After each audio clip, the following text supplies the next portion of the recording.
Hello everyone, we are here in Paris in direct live with Cornelius from Mirantis and KubeCon Europe. So please, Cornelius, can you present yourself, present your company?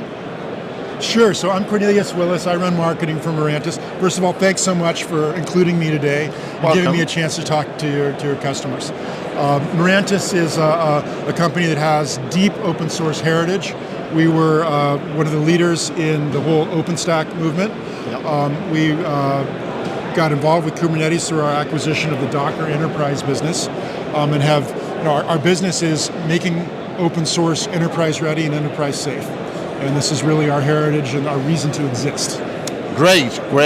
So big open source DNA in your company. Absolutely. So for you, this year, what are the big trends on Kubernetes? So two things that we're seeing. First of all, maybe for context, our company serves a relatively small footprint of customers worldwide that have an extremely high need for optionality and control, and are doing that through the use of open source software. And we're providing the expertise and the know-how to allow them to do that. So one of the things that we're seeing is a sort of increased awareness of the importance of open source software in preserving that control and preserving that optionality. You particularly see this in light of some of the sort of geopolitical issues, but also in light of what's happening with Broadcom, right? Where you see what happens when you don't have control, and that is an opportunity for us in the market. The other thing we're seeing is a real interest in a more modern way of doing Kubernetes, and we can talk more about that. Okay. So actually, on the market, what is a big challenge for your customer? And you know what, we talk a lot about edge, private cloud, public cloud, hybrid cloud. So is it a big challenge for your customer, how you answer to this challenge? Yeah, so the thing that we see with Kubernetes is the opportunity for Kubernetes to be a ubiquitous, pervasive compute fabric across all infrastructure. But unfortunately, sort of the expedient way in which Kubernetes has been implemented by many of the vendors does not give you that flexibility.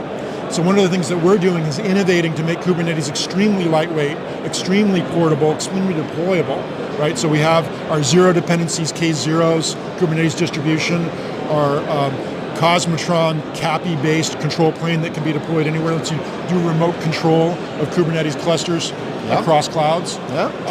Really trying to reinforce or realize that vision of Kubernetes as a ubiquitous compute fabric across all infrastructure.